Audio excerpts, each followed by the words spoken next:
your school class Thank you very much. now. Hare Krishna. Please, I hand over for now to you, Mataji. Hare Krishna. Hare Krishna Mataji, thank you so much for your warm introduction and thanks to everyone for the beautiful chanting. So we can start the class. Thank you all so much for joining us today. We are reading from Sri Caitanya Charitamrita, Antya Lila, chapter 4, verse 174 onwards. We'll start with the prayers. Jaya Jaya Sri Caitanya, Jaya Nityananda, Jaya Dvaita Chandra, Jaya Gaura Bhakta Vrinda, Jaya Jaya Sri Caitanya, Jaya Nityananda, Jaya Dvaita Chandra, Jaya Gaura Bhakta Vrinda, Jaya Jaya Sri Caitanya, Jaya Nityananda, Jaya Dvaita Chandra, Jaya Gaura Bhakta Vrinda. Om Ajnanatimirandhasya Jnananjanashalakaya Chakshurunmilitam Yena Tasmai Shri Gurave Namaha Mukam Karoti Vachalam Pangum Langayate Girim Yatkrpatamaham Vande Shri Gurum Deenatarinam Nama Om Vishnupadaya Krishna Presthaya Bhutale Srimate Radhanath Swami Nitinamane Nama Om Vishnupadaya Krishna Presthaya Bhutale Srimate Bhaktivedanta Swami Nitinamane Namaste Saraswati Devi Gauravani Pracharine Nirvichesha Shunyavadi Paschayata Deshtarine Jaya Shri Krishna Chaitanya Prabhu Nityananda Advaita Gadadhara Srivasadi Gaur Bhakta Vrinda Hare Krishna Krishna Krishna Hare Hare Hare Rama Rama Rama Hare Hare Hare Krishna.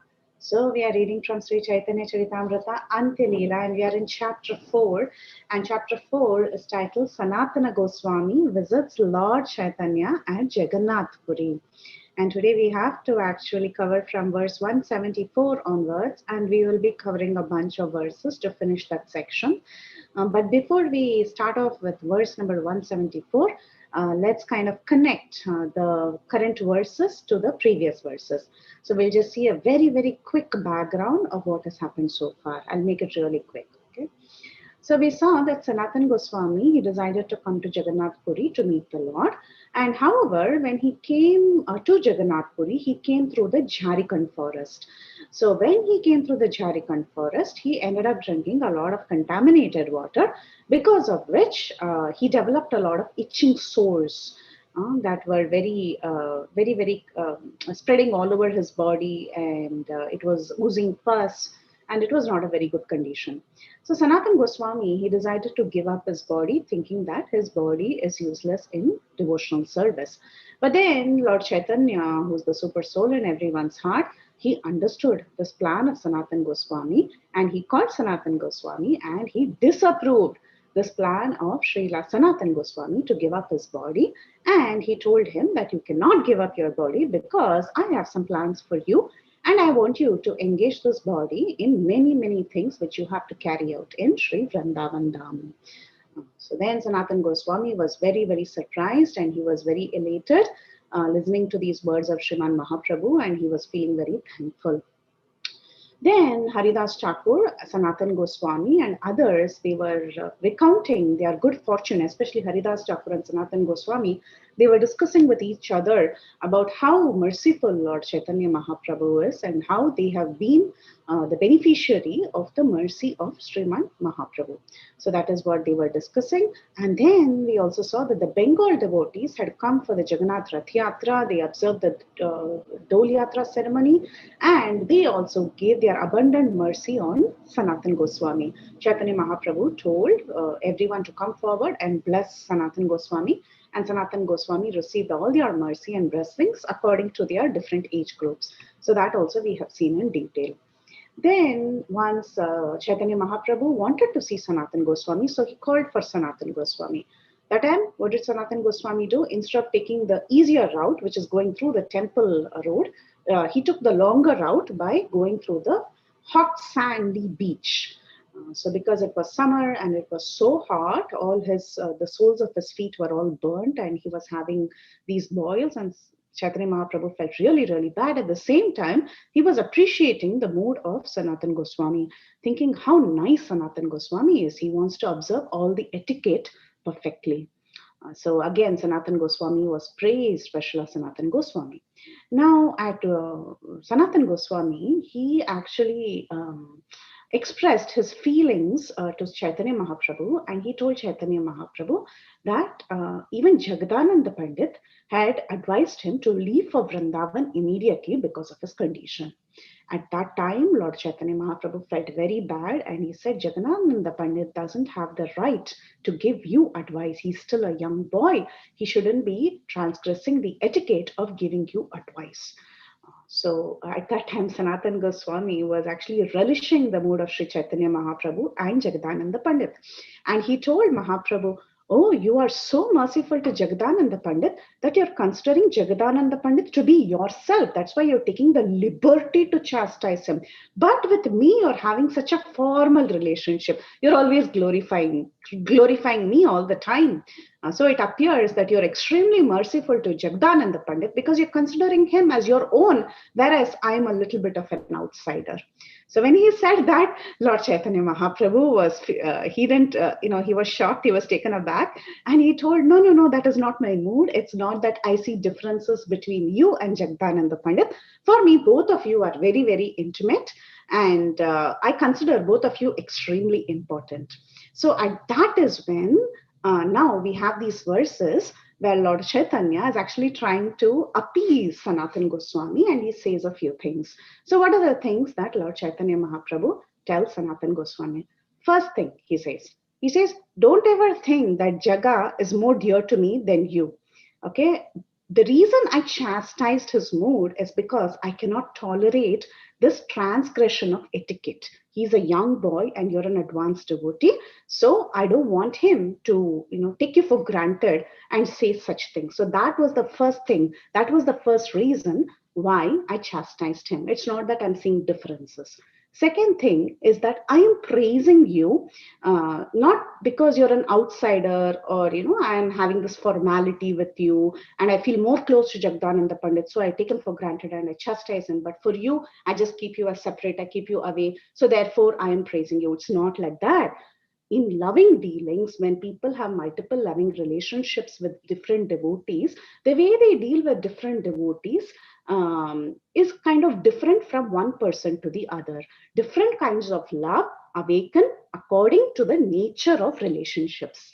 This we all can understand, right? Sometimes we might have 2-3 close devotees that we are interacting with. We may not we may not talk the same way, or we may not give the same suggestions to one person, to 3-4 different people. So we'll be a little different in the way we deal with them depending on their personalities. So that is what Chaitanya Mahaprabhu is trying to say. He says that, my praise for you is not because I think of you being an outsider and not an intimate person. Rather, you should understand that different kinds of love awaken according to the nature of relationships. So we have different kinds of relationships with different people. We are not the same with everybody. That's not possible, because depending on the personality that we are dealing with, we may be loving towards everyone that is there, but depending on the personality that we are dealing with, we may choose to say certain words and not say certain words. So that is what Chaitanya Mahaprabhu was trying to say as the second point. Then he also spoke about something extremely important, which is the aprakata deha. So he said that you are considering your body to be very dangerous and awful because you have developed this itching source. But however, the body of a Vaishnava is completely transcendental and it is never material. We should never think in terms of material conceptions when we are dealing with a Vaishnava. A Vaishnava's body can never be material, it is always transcendental. So Vaishnavas are always spiritual and a devotee's business. Why is it spiritual? Because a devotee's business is to always engage in devotional service of the Lord and not for his own sense gratification. So when you are engaging your body in some sort of sense gratification, then you're on a material platform. But if you're engaging your body in something transcendental, then your body is definitely transcendental. It is worshipable. So therefore, a Vaishnava, a pure devotee, is continuously engaging his body, senses, mind, speech in Krishna's service. So automatically, such a body of such a great devotee is always considered to be transcendental and not at all material. Just like how we see that a deity in the temple is always worshipable. A deity in the temple may be externally made of stone or wood or metal, but do we consider it to be material? No. It is always worshipable. It is always transcendental because the Lord Himself is present in the deity. So, similarly, when the body of a Vaishnava is used in the service of Krishna, it should not be considered as material. Rather, it is always considered as transcendental. So, therefore, Chaitanya Mahaprabhu said that I consider your body to be transcendental and not any sort of material thing. However, out of humility, sometimes a great devotee like you thinks that he is very poor in terms of devotional service and therefore he considers his body material. You are considering your body material, but I am not considering your body to be material. Why are you considering your body to be material? Because you are thinking that you are very low in devotional service, you are very poor in devotional service. Therefore, you are thinking your body is material, but it is not like that. I can see that you are a very advanced devotee, and therefore your body is transcendental. And this is what Chaitanya Mahaprabhu explains to Sanatana Goswami.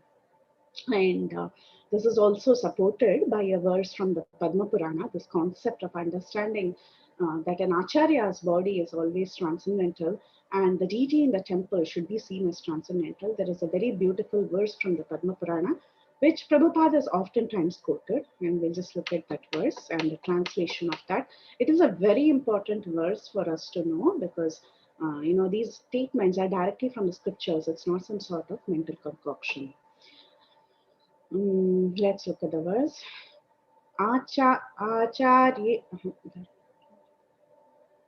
Acharye Viष्णुशिलादिर्गुरुषो नरमतिर्वैष्णवे जातिबोधिर्विष्णोर्वा वैष्णवानां कलिमलमतने पादतीर्थम्बुभुक्तिः श्रीविष्णोर्नाम्नि मन्त्रे सकलकौशल शेषब्दसामान्यबुद्धि Vishnu सर्वेश्वरेशि तद्वितरसमा धीर्यस्य वानारकी सा.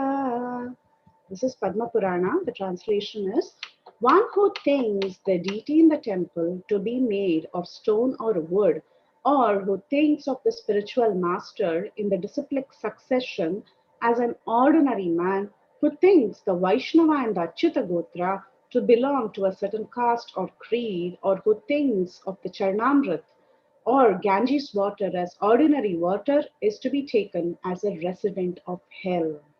So basically, this verse pretty much says that material designations create different terms. When we talk about material designations, when we see on a bodily platform, we think in terms of caste, color, creed, nationality, and so on.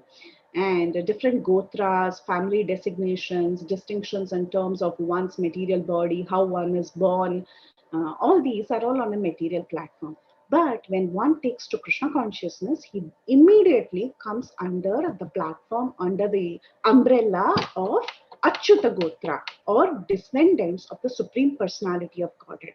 Therefore, once he becomes a descendant of the Supreme Personality of Godhead, he is automatically transcendental to all these caste, creed, color, nationality, and so on. So therefore, one should be very, very careful while dealing with very exalted personalities and should not see them based on their bodily conceptions. And we should understand that many associates of Lord Chaitanya Mahaprabhu, like we are seeing Haridas Thakur and Sanatana Goswami in this particular chapter, they are from various backgrounds, and we should not think or judge them based on their birth or bodily condition. So that is what this verse was talking about. This was the previous verse to the verse given to me today. So far, this is what we have seen, and why Mahaprabhu was talking so much about the transcendental nature of the body of a Vaishnava. So, this is the first thing that Mahaprabhu speaks. Now, to understand this point in detail about the aprakat deha, so first thing he said is, never ever think that Jagdananda Pandit is more intimate to me than you. First thing he says. Second thing he says is that depending on the nature of the relationships, different kinds of love awaken. Third thing he said is, this is all to please Sanatana Goswami and make him understand the mood of Chaitanya Mahaprabhu. All this Chaitanya Mahaprabhu is telling Sanatana Goswami. So the third point he said is that about the transcendental nature of a devotee's body. Now to expand on this particular point that is there, we see that he follows he continues to speak the following verses, which is Chaitanya Charitamrita, Antya Lila, verse 174 onwards. He's elaborating on this particular point. Okay, so let's see what he says further. This is CC Antya Lila 174. प्राकृत हाइले हाथो मारा वापो नारी उपेक्षिते भद्रा भद्रा वस्तु ज्ञाना नाहि का प्राकृते. Even if your body were material, I still could not neglect it, for the material body should be considered neither good nor bad. And he substantiates this by quoting a Bhagavatam verse. He says, Kim bhadram kim abhadram va dvaitasya vastuna kiyat vachoditam tad anratam manasadhiyatam evacha. He says, anything not conceived in relationship to Krishna should be understood to be illusion, maya. None of the illusions uttered by words or conceived in the mind are factual, because illusion is not factual and there is no distinction between what we think is good and what we think is bad. When we speak of the absolute truth, such speculations do not apply.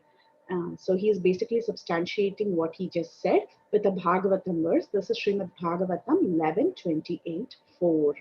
So first he said, your body, even if your body, first I'm telling that you're a Vaishnava, your body is transcendental. But then if you're thinking, even if your body is material, still why will I neglect it? Because material body is material. Why should it be considered in terms of good and bad? There's no question of considering it in terms of good and bad. And he substantiates this from a Bhagavatam verse. So the sense of good and bad as separate from the Supreme Lord is like the good and bad dreams experienced by a sleeping person. If you're talking about the material body, then where's the question of good and bad? Because it's like something experienced in a dream. Good and bad dreams are equally unreal. So whether it is good or bad, both are unreal only, right? So like that, if you're seeing in terms of the material body also, it is something unreal. So don't worry about it. Why are you taking good and bad? Material good and evil have no permanent existence separate from the Supreme Personality of Godhead. Anything that is separated from the Lord, okay, if it is material, you're separating it from the Lord, then does it have a permanent existence? It doesn't have a permanent existence. It's temporary. So where is the question of good and bad here? Very nicely, he analyzes this point.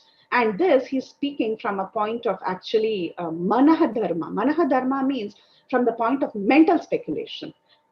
So when we try to philosophically, not philosophically, rather logically try to analyze something.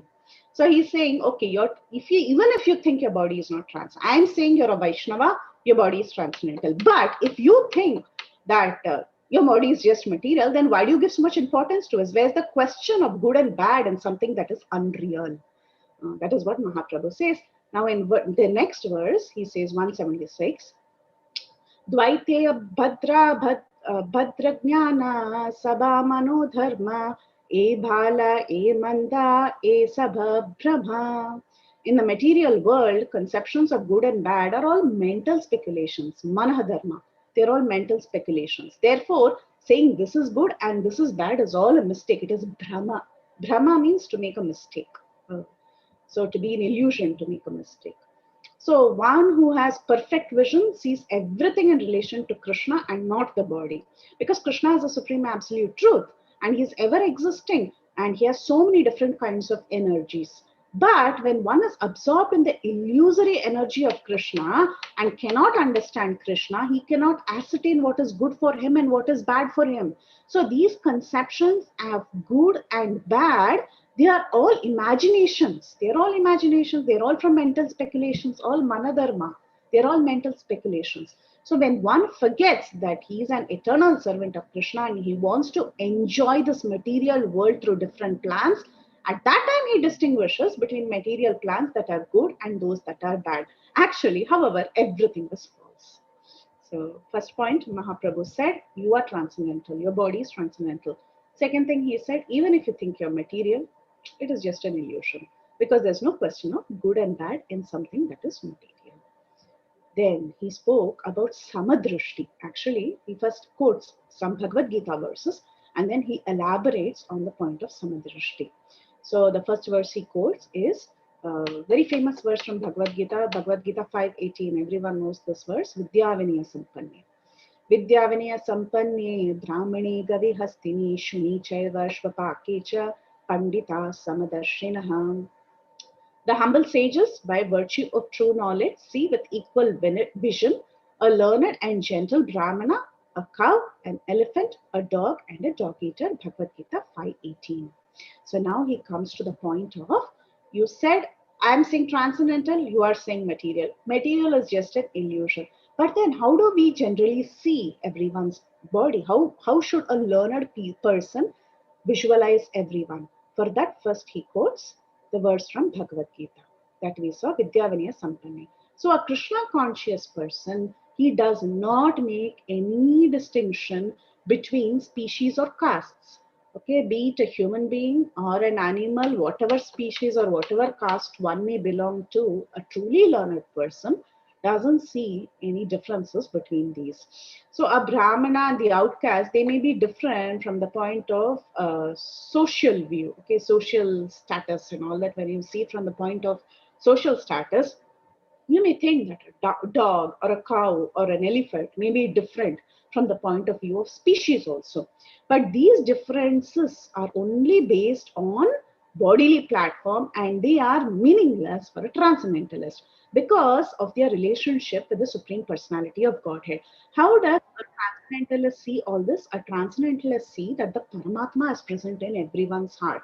He sees that as far as the bodies are concerned, be it different castes or different species of life, the Lord is equally kind. He's present in everyone's heart as the Paramatma. He's a loving friend. He's maintaining all living entities. He doesn't mind being in the body of a cockroach, or he doesn't mind being in the body of a dog or a elephant or a Brahmana or a Kshatriya or a Vaishya or a Shudra or a Chandala. Does he see any differences? He doesn't see any difference. So therefore, a truly learned person who really understands how Krishna is, who understands how Krishna behaves with everyone, he only sees Krishna as being present in everyone's body. Therefore, he doesn't make external differences between the different bodies. He considers every person as equal. So a truly Krishna conscious person has full knowledge and he's truly learned and he really has developed that equal vision.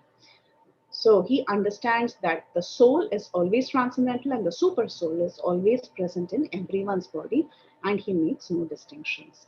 He also quotes another verse from Bhagavad Gita. This is from chapter 6.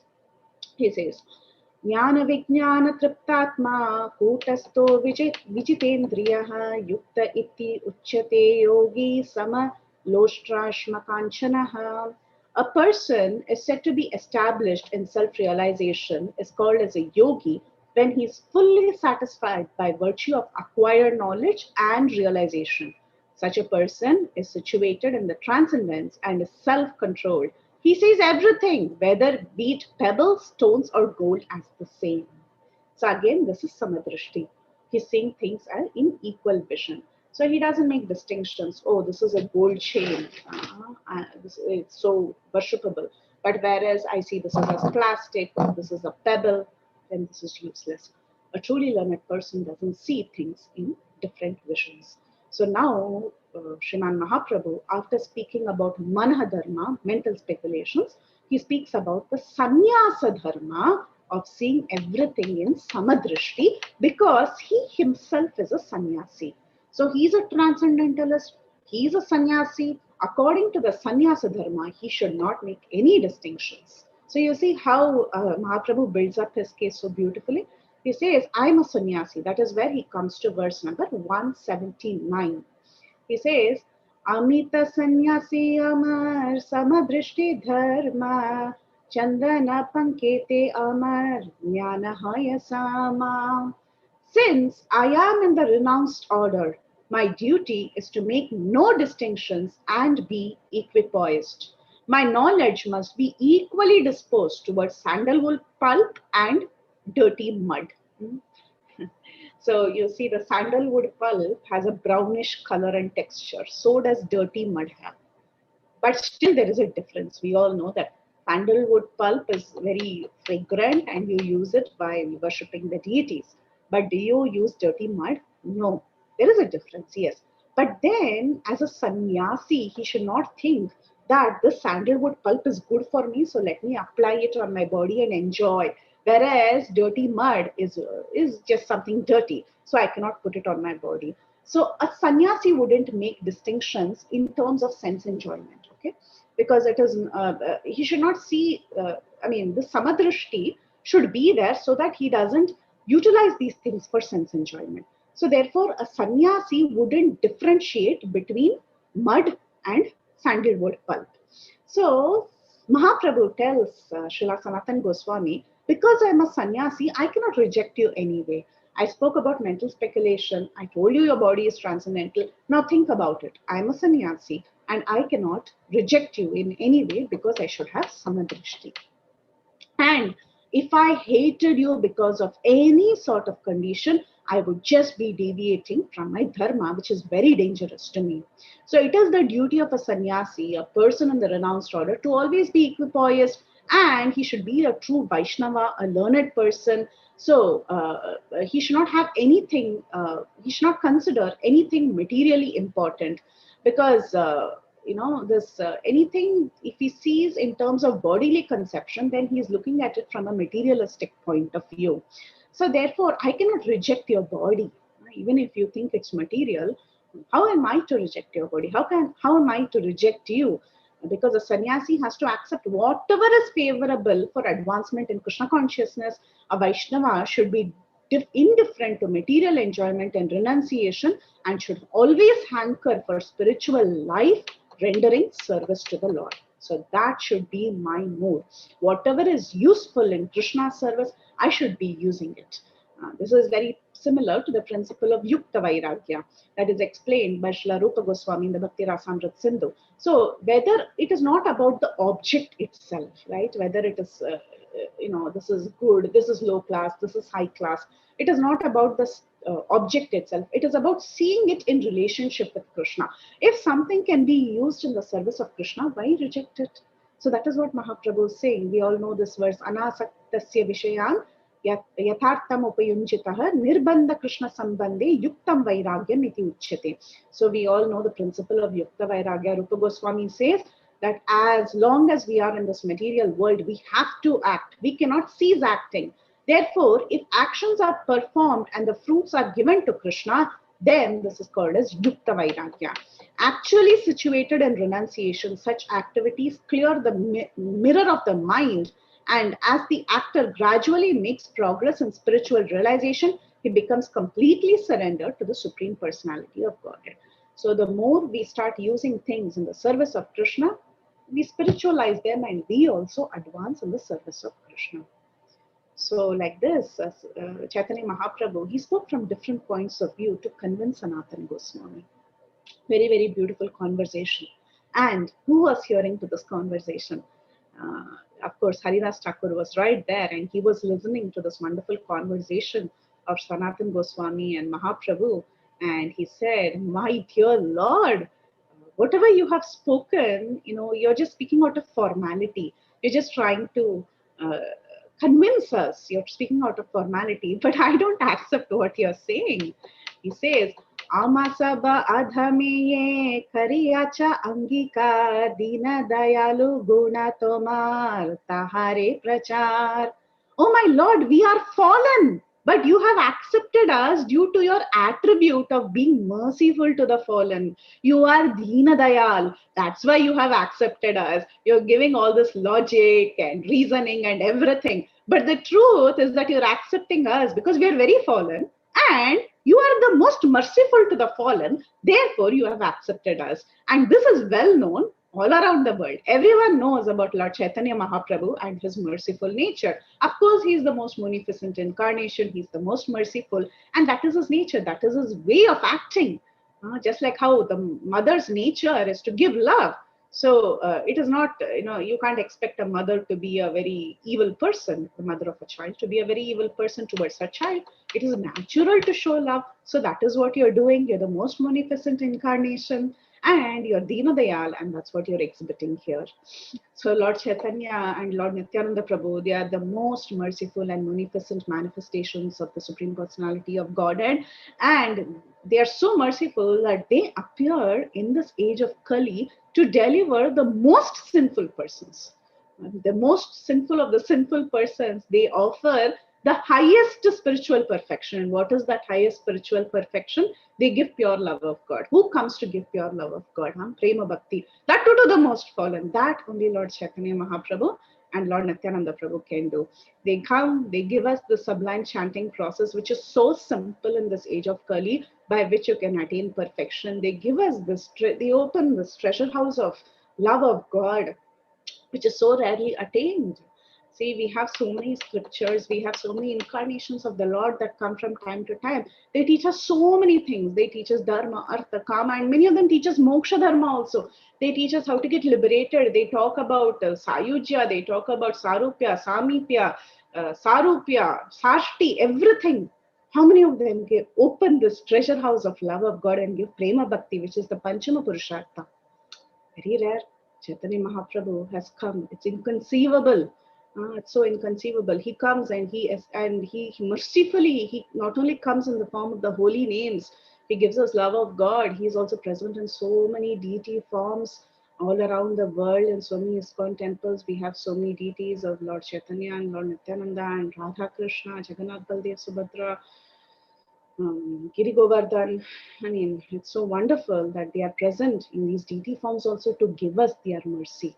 Not only are they present in the holy names, they are also present in the deity forms, and they come and they cleanse the hearts of all the devotees.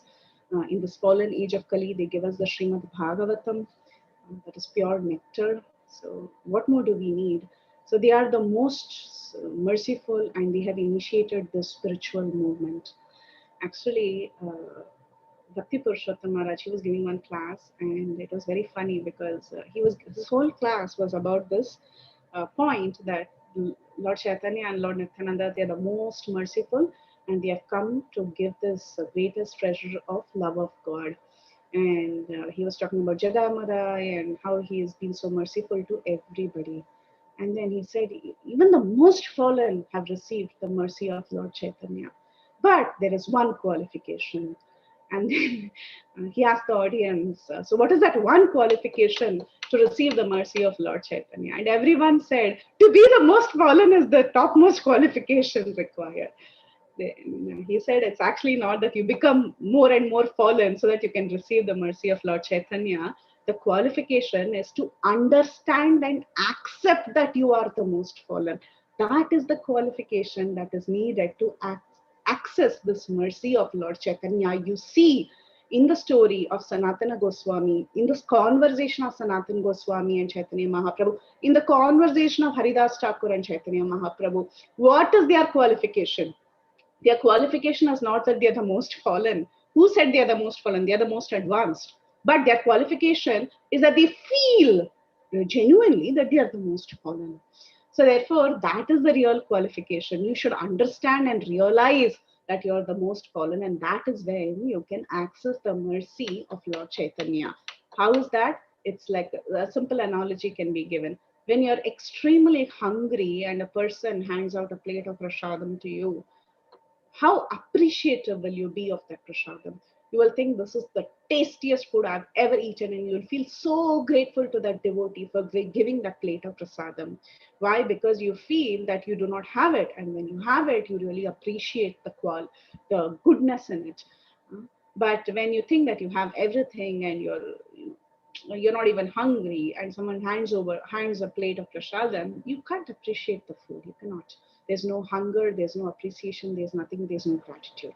So similarly, unless we really realize that actually we are the most fallen, that is when we can really appreciate what Chaitanya Mahaprabhu has given to us. So like this, Haridas Thakur, he praised Lord Chaitanya. Actually, we have no qualification, but because you are Dima Dayal, Because you're so merciful, you are speaking all this to us. Then finally, Lord Chaitanya Mahaprabhu, after he spoke so much, he tried speaking about so many things. And finally, after Haridas Thakur prompted him, he revealed the truth. He said, listen, Haridas, listen, Sanatan Goswami. Now I will tell you the truth. The truth is that my mind is completely attached to both of you. He says, तुम्हारा लालिया अपना के लाला का अभिमान लाला केरा लाल्य नहीं दोषे परिज्ञान. My dear Haridas and Sanatan, the truth is that I think of you as my little boys. This is the nature of a parent, of a father, Supreme Personality of Godhead, who's the maintainer of all living entities. He says, my dear Haridas and Sanatan, I think of you as my little boys to be maintained by me. The maintainer never takes seriously any faults of the maintained. When a father maintains a child and the child is maintained by the father never takes seriously the faults of the child. Even if there are actually faults, the father doesn't mind them. So this is the truth. For the Lord, all of us are his children. There could be many faults, but the Lord never sees the faults. Apichet Suduracharo, even in the Bhagavad Gita, Krishna says that there could be faults in an advanced devotee, but one must not see the faults because that is very painful to me. I don't see the faults, then why are you seeing the faults? Like that. The Lord doesn't seriously take them when he sees that there is a loving devotee.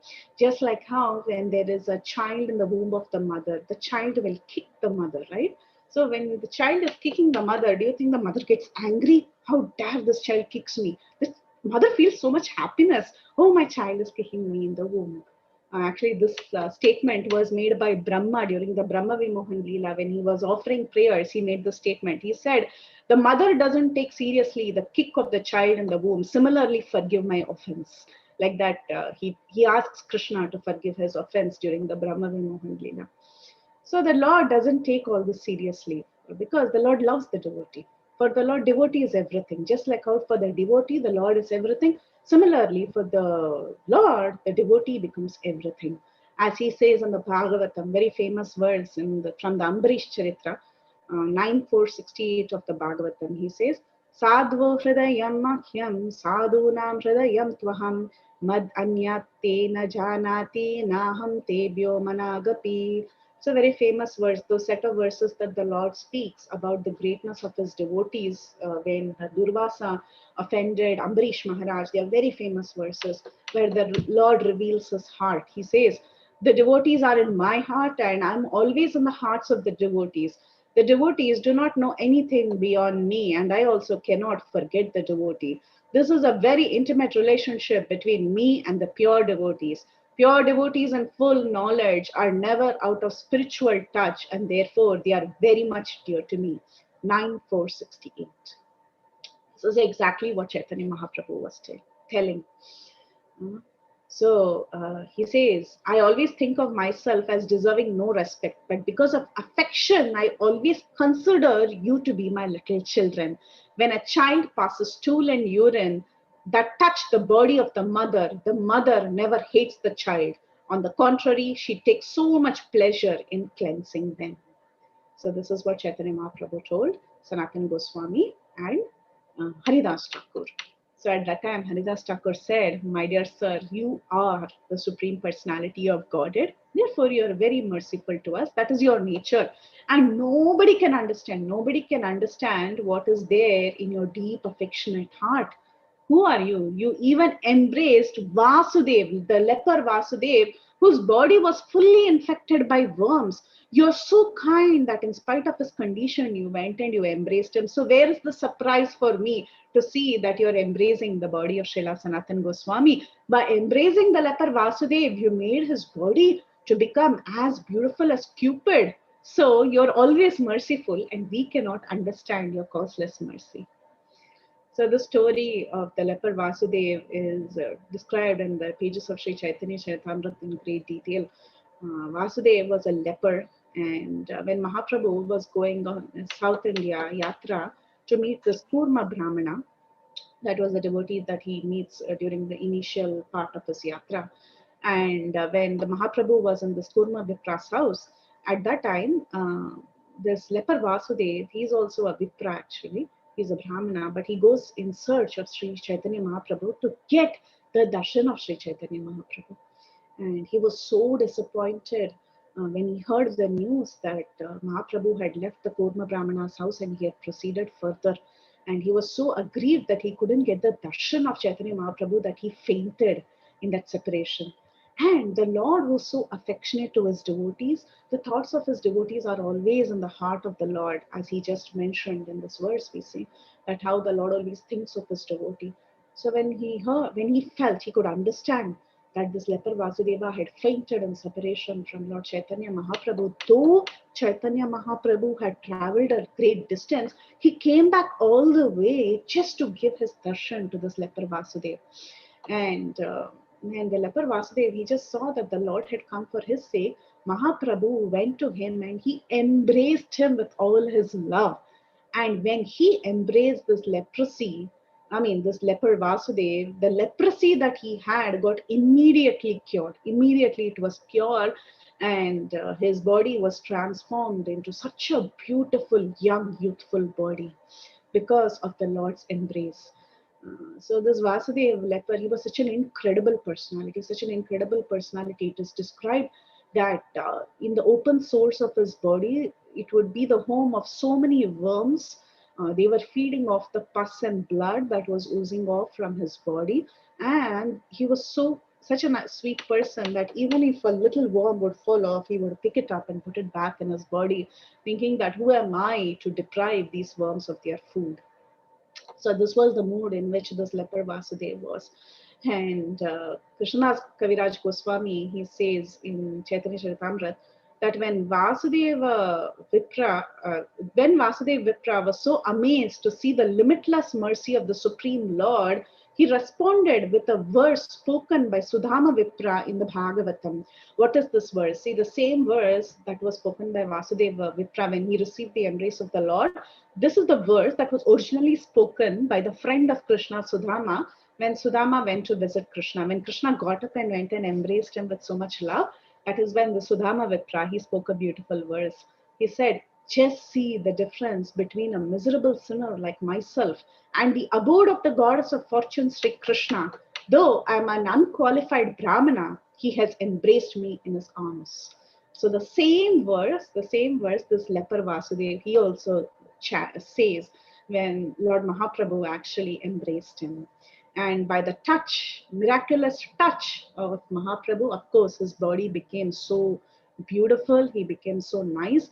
And look at the mood in which this leper Vasudeva was. Even after receiving this embrace and his body miraculously becoming cured, he said one thing.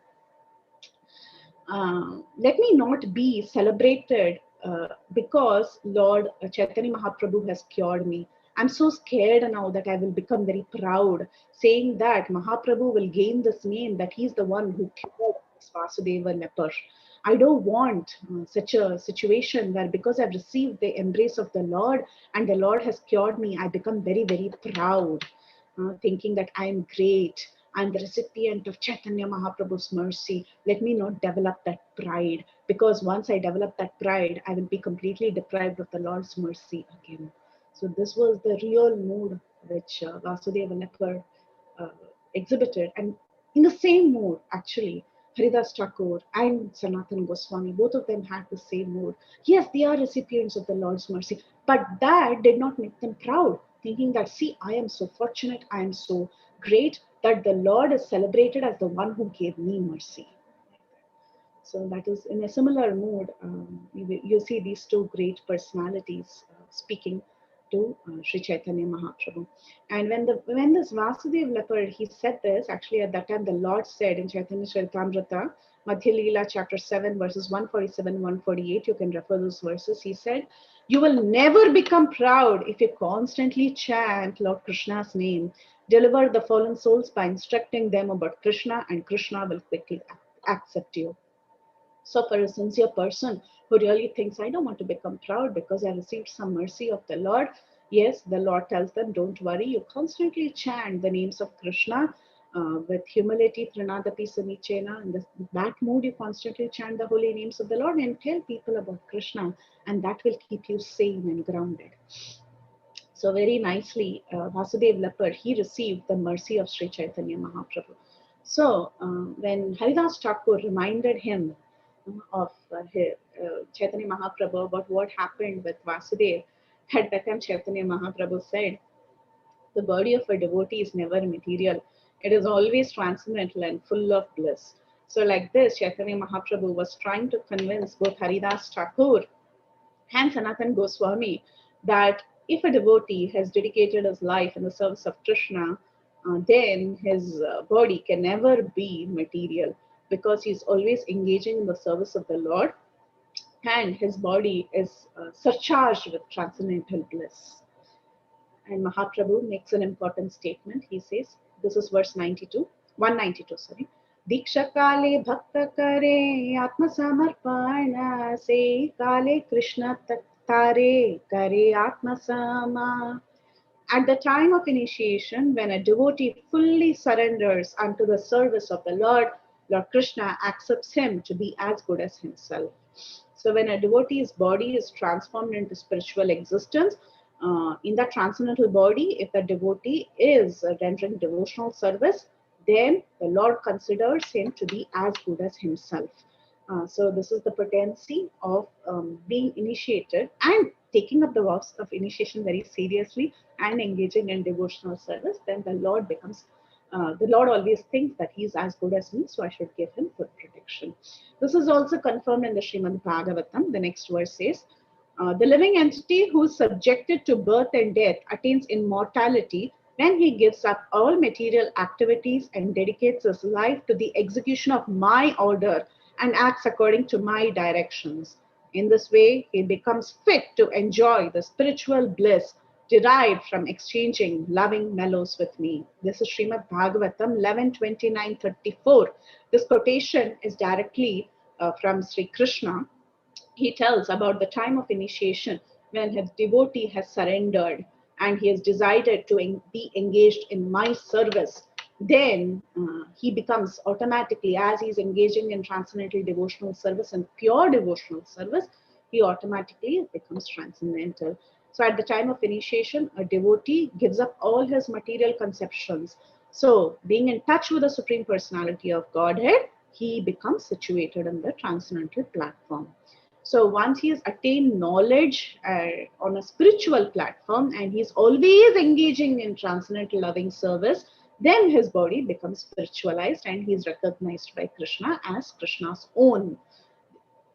So the point here is, these all should be valid, meaning you should be continuously engaged in transcendental devotional service, and through the transcendental devotional service without any material contamination, when one is engaged in devotional service, then his body is spiritualized and Krishna accepts his service and Krishna accepts this devotee as his very dear to himself. But however, Krishna does not accept anything from a person with a material conception of life. Even if we have little material conceptions, that is not definitely appreciated by Krishna. So how do you become transcendental? By having this kind of a mood. So when a devotee doesn't have any longer a desire for material sense gratification, then his spiritual identity is completely revealed and he is engaged in Krishna consciousness. His dormant consciousness is awakened, and this awakening of spiritual consciousness makes his body spiritual. So it's not that automatically you go through an external formality of taking Diksha and immediately everything is transformed. It's not like that. You have to engage in spiritual devotional practices, and that consciousness, by engaging in that, you develop a spiritual consciousness, and that spiritual consciousness makes the body spiritual and fit to render pure devotional service. So there are so many layers in this, and we should understand that, and that is what Chaitanya Mahaprabhu is trying to say. Then Chaitanya Mahaprabhu, he revealed that actually this whole pastime of Sanatan Goswami developing these itching sores and constantly Chaitanya Mahaprabhu, whenever he sees Sanatan Goswami, trying to embrace him. All this was orchestrated by Krishna directly. It was all, he reveals the secret. He says, Krishna somehow or the other manifested these itching sores on the body of Srila Sanatan Goswami and sent him here to test me. If I hated Sanatan Goswami and had not embraced him, I would certainly have been chastised for the offenses to Krishna. Sanatan Goswami is one of the associates of Krishna. There could not be any bad odor from his body. On the first day I embraced him, I smelled the aroma of Chatusama. Very beautiful verse, Chaitanya Mahaprabhu. Of course, Chaitanya Mahaprabhu is talking out of humility because he's Krishna himself. But still, he says that this whole pastime was already orchestrated by the Lord. And when the first day I embraced Sanatan Goswami, you know what?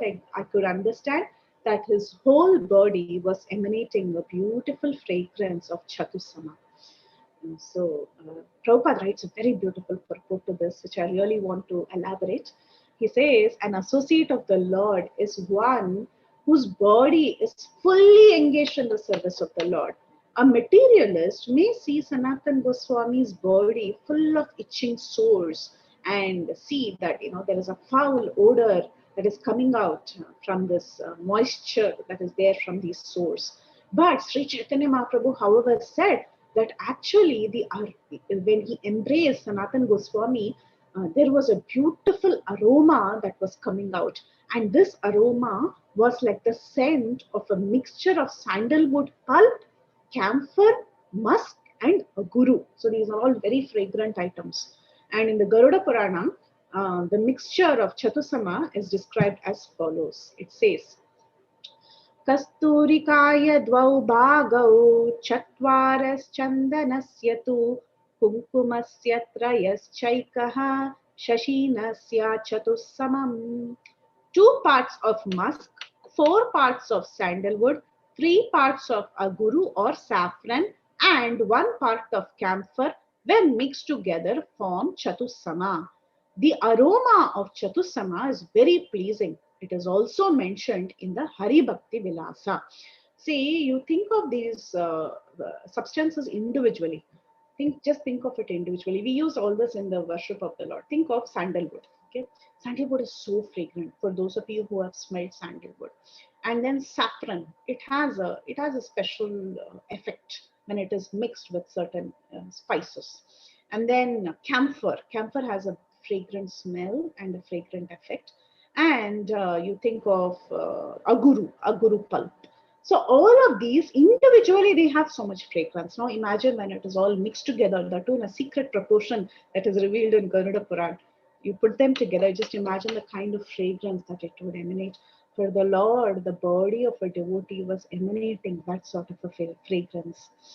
So Prabhupada writes in the purport, in fact, however, when Sri Chaitanya Mahaprabhu embraced the body of Srila Sanatan Goswami, by the Lord's touch, this is the secret, by the Lord's touch alone, there was manifested a fragrance exactly like that of sandalwood pulp. So it was actually the inconceivable mercy of the Lord. Because of the inconceivable mercy of the touch of the Lord, anything can happen. Then the Lord embraced Sri Chaitanya Mahaprabhu himself, everything got manifested, all these fragrances. And Chaitanya Mahaprabhu told Sanatan, my dear Sanatan, don't be aggrieved, for when I embrace you, I actually get pleasure. So the Lord was getting pleasure. The Lord was getting so much pleasure. Out of his perverse mercy, he made Chaitanya Mahaprabhu's body emit this fragrance. And the Lord was also getting so much happiness because the body of his devotee is so dear to him. Then the Lord said, my dear Sanatan Goswami, please stay with me at Jagannath Puri for 1 full year. And after you stay with me, give me your association for 1 full year. Then only I'm going to send you to Vrindavan. So after this, finally, now Lord Chaitanya Mahaprabhu, he decided to give this important embrace to Sanatan Goswami. He embraced Sanatan Goswami, and immediately at this point in time, all the sores on the body of Sanatan Goswami completely disappeared, and his entire body started to resemble the complexion of gold, just like what he did for Vasudeva leper. The same thing. He finally did this after this entire pastime was enacted, and after he brought out the glories of the transcendental nature of a pure devotee and how one should envision pure devotees after teaching this to the entire world. Now, finally, after everything was done, he embraced the body of Srila Sanatan Goswami, and Sanatan Goswami's source all disappeared, and he was resembling the color of molten gold. And seeing this transformation in front of his eyes, Haridas Thakur was so astonished and he said, "Oh my Lord, this is all your pastime. Everything you have enacted from the background. You were the one who made Sanatan Goswami go and drink that water of the Jharkhand forest. And you were the one who generated these itching sores on his body.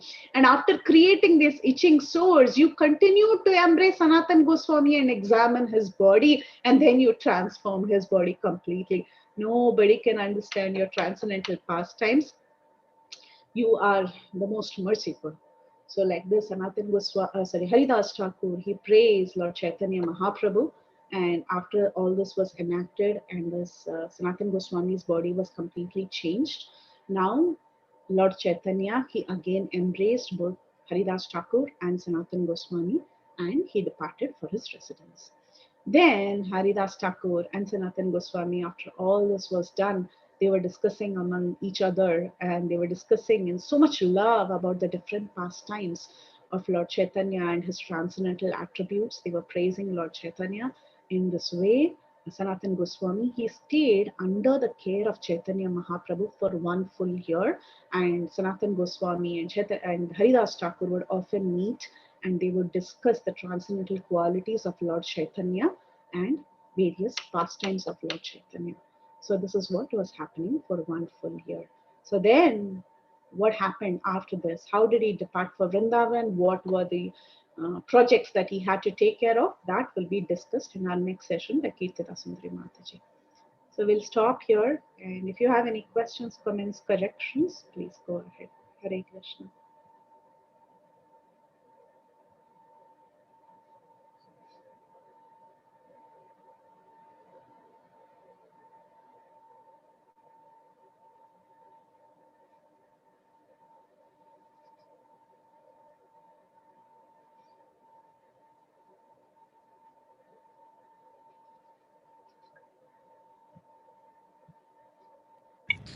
Hare Krishna Mataji, Dandot Pranam.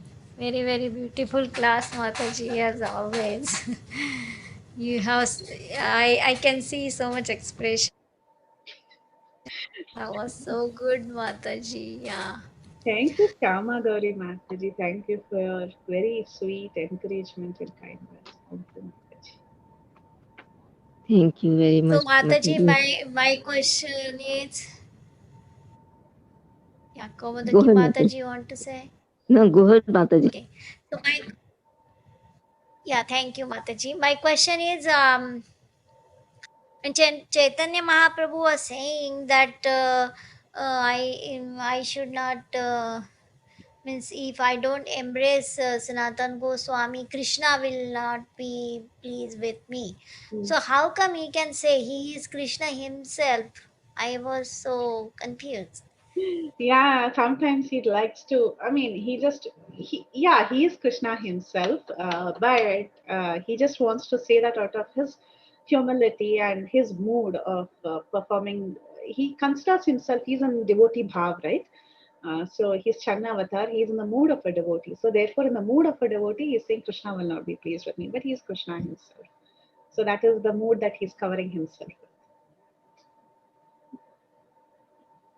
Thank you, Mataji. Thank you, Shamagari. It's so nice to see you. Very good.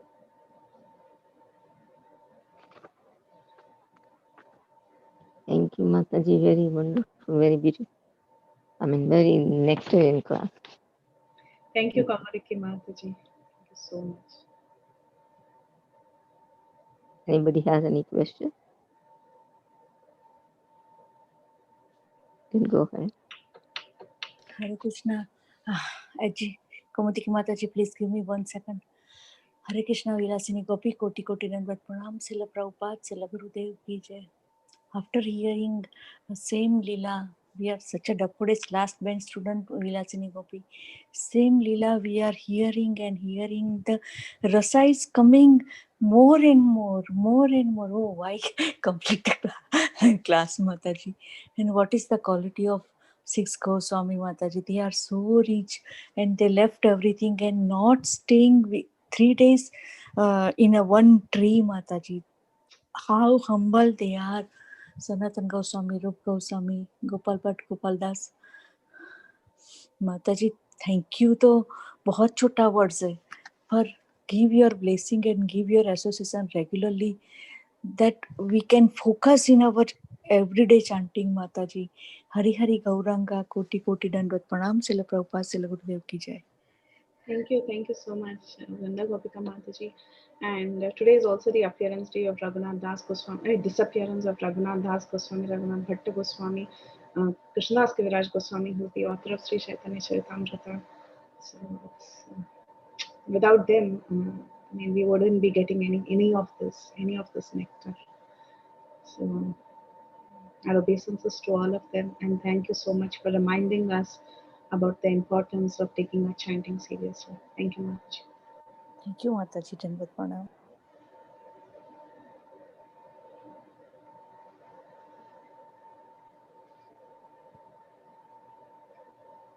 Any other questions, Mataji? Prabhuji, Mataji.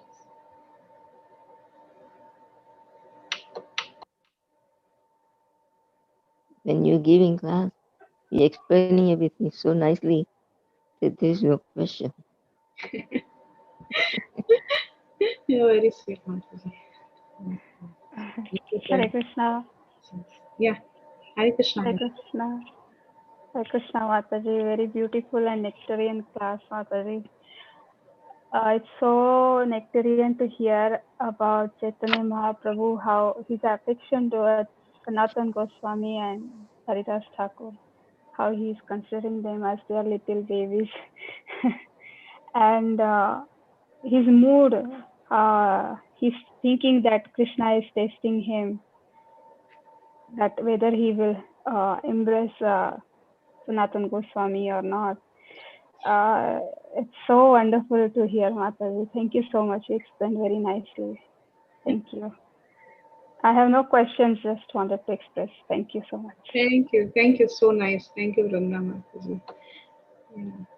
Yeah, it is always nice to see this quality of the Lord where he becomes so accessible to his devotees. He's so simple, right? So Yeah. right? He's so simple by nature. He is never complicated. He's so simple and accessible, and that is what Yeah. is glorious. Yeah. And I was thinking he's also switching his roles. Like when he's considering them as his babies, he's like their father and like Krishna. But on the other hand, like he's thinking that Krishna is testing me now. That's so interesting and That is wonderful. very interesting. Even I was thinking of the same thing. See how nicely within 2-3 verses, it's just changing. Yes. Right? Yeah. Yeah. And even in the role here also, he is so much younger than Haridas Thakur and Sanatan Goswami. He says, "You're my baby." Yes. Yes. True. Yeah. And The Lord Thank you, Mataji. full of different varieties. Yes. One side we say he's very simple, and the other side it's like he's completely confusing me now. What is Like how Shyama Devi Mataji was saying that hey, it's confusing us. Yeah. Yeah. Thank you, Mataji. Hare Krishna. Hari Bol Mataji. Yeah. So if there are no other questions, we can end. Hare Krishna, Mataji, there is no. Mataji. Sorry, please forgive me. Mataji, sing something, whatever you like to sing, Mataji, for 2 minutes. Any suggestion, Mataji? I can try. I'm not a great singer, but I can try. Have any suggestion? so you can sing the Chaurashtakam, one of the Yes. verses.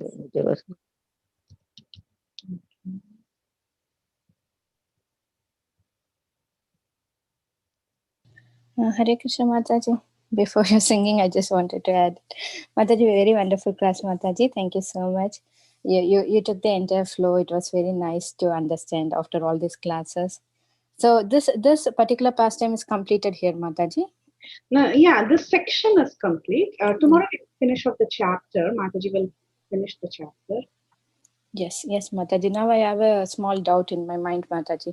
I just wanted to share with you. So while we are reading Chota Haridas pastime, we had that message that our sannyasi should be. And while reading Haridas Thakur's pastime, his three challenges he faced, we can know the importance of Shuddhana. So like that, there was a take-home message. So when you are giving the explanation, I got the take-home message that we have to see the devotees are always transcendental, their body is transcendental. But finally, when you said Chaitanya Mahaprabhu said it was a test for him, I got little. Now, what is the take-home message for me? The both or only? Because at the point I got little confused. Oh, it is a test for Yeah, Mahaprabhu, yeah. or hmm. He's putting himself in the shoes of a devotee and saying that I passed on this test. Like Okay. it is Okay. actually a test for us. Yes. How we see. So he's putting himself in our shoes, like how he always does. He comes and he's so compassionate, right? So he's just showing his mood. That's how he is.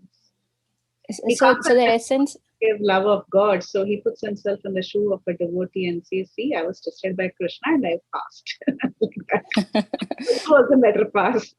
Yeah, wonderful. So Mataji, so the essence of this pastime is this, right? We should not see the devotees as material; they are transcendental. So that is the essence, or is there something else, Mataji? Yes, that is the essence. Jati Yes. vichar should not be done for a transcendentalist. We should not do jati vichar and all those things, you know. Actually, the one great devotee he mentioned, if one tries to do this vichar of how a transcendentalist, a great Vaishnava is born or what jati they belong, or when they do this vichar of what sort of metal or wood or what sort of material the deity is made, it is equivalent to doing to doubting one's mother's chastity. Was I really born to this mother? If one thinks like, just imagine how degrading that thought is. It's Yes. equivalent to that. Okay. Wonderful, Mataji. Yes, now got the essence, Mataji. Thank you so much, Mataji. Such a wonderful class. Very nice to hear about Sanatan Goswami and Haridas Thakur. Actually, Mataji, only the, Haridas Thakur, Sanatan Goswami, and Mahaprabhu were on the scene, right? Mm-mm. But we know that Krishnaraj Kaviraj Goswami said that he wrote everything from like the notes of Swarup Damodar. So he was not there, right? He was not at the scene. He might have got it later from them. From them, yeah. Yes, Mataji. Thank you, Mataji. Jai Sachinandana. Hare Krishna. Thank you. Hare Krishna. Let me try Mataji. So, Yeah. Nikrasitam Navanitachauram Gopam Prananam Chadukulachauram Anekajanmajidapapachauram Chauraraganyam Purusham Namami. Good one. Thank you, Mataji. I'm surprised at Vrunda Mataji, Vrinda, Gopika Mataji. She did not ask for you to sing today. Usually she does. Thank you. Thank you, Vrinda. And Prabhupada has also said about that if we consider Arche Vishnu Shiladir and that verse, we have such a Naraki Buddhi, means a person is Yeah. hell, go to hell. Yeah, that was from Padma Purana. Yeah. If one analyzes all this, then it is equal to going to. That's right. Thank you very much, Mataji, Thank you. for very enlightening and also giving so much guidance in class. Thank you very much for that. Thank you for your blessings.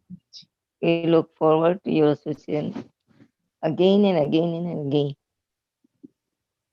And I think that there's nobody has any questions.